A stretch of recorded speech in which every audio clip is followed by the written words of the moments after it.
Asamiya cinema में शुक्रवार को एक अभूतपूर्व नजारा देखने को मिला जब सांस्कृतिक प्रतीक जुबीन गर्ग की आखिरी फिल्म रोई रोई बिनाले की रिलीज के लिए राज्य भर के सिनेमाघरों के बाहर सुबह 3 बजे से ही कतारें लगनी शुरू हो गईं। सुबह 4:25 तक हॉल सुबह से पहले के शो के लिए खचाखच भर गए थे, जो 1 महीने पहले कलाकार के निधन के बाद से लाखों लोगों के लिए एक संगीतमय विरेचन बन गया है। जुबीन जैसे ही पर्दे पर एक अंधे गायक के रूप में दिखाई दिए, जिसे उन्होंने असम की पहली संगीतमय फिल्म के रूप में गर्व से प्रचारित किया था, कई लोग उन पर फूल बरसाने के लिए पहुंच गए। उनकी निजी पसंदीदा और सबसे बड़ी हिट फिल्म मायाबिनी के शुरुआती क्रेडिट शो शुरू होने से पहले ही सिनेमाघरों में गूंजते ही लोगों की भावनाएं उमड़ पड़ीं। कुछ रो पड़े तो कुछ उनका नाम लेकर चिल्लाए। जुबीन के साथ फिल्म का सह निर्देशन करने वाले राजेश भुयान ने कहा कि रोई रोई बिनाले सिनेमा से कहीं बढ़कर बन गई है। उन्होंने कहा, असम के इतिहास में यह पहली बार है कि कोई फिल्म सूर्योदय से पहले दिखाई जा रही है।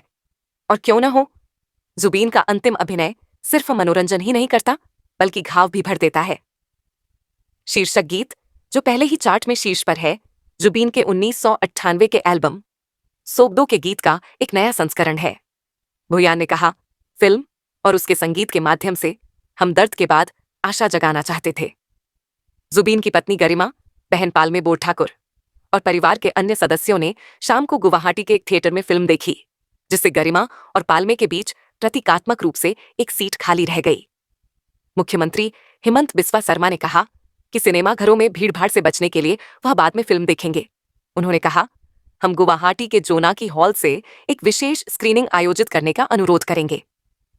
भाजपा के नेतृत्व वाली कैबिनेट ने रोई रोई बिनाले से राज्य का जीएसटी हिस्सा कलागुरु आर्टिस्ट फाउंडेशन को सौंपने का फैसला किया है, जिसकी स्थापना जुबीन ने वंचितों के कल्याण के लिए की थी।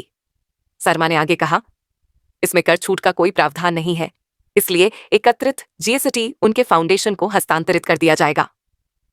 अगले हफ्ते के सभी शो के टिकट बिक जाने के साथ रोई रोई बिनाले असमिया बॉक्स ऑफिस के रिकॉर्ड तोड़ने की राह पर है। ज्यादातर थिएटर एक दिन में 7 शो तक दिखा रहे हैं।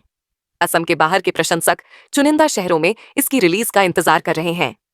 जुबीन का 19 सितंबर को सिंगापुर में निधन हो गया, जिससे असम सामूहिक शोक में डूब गया।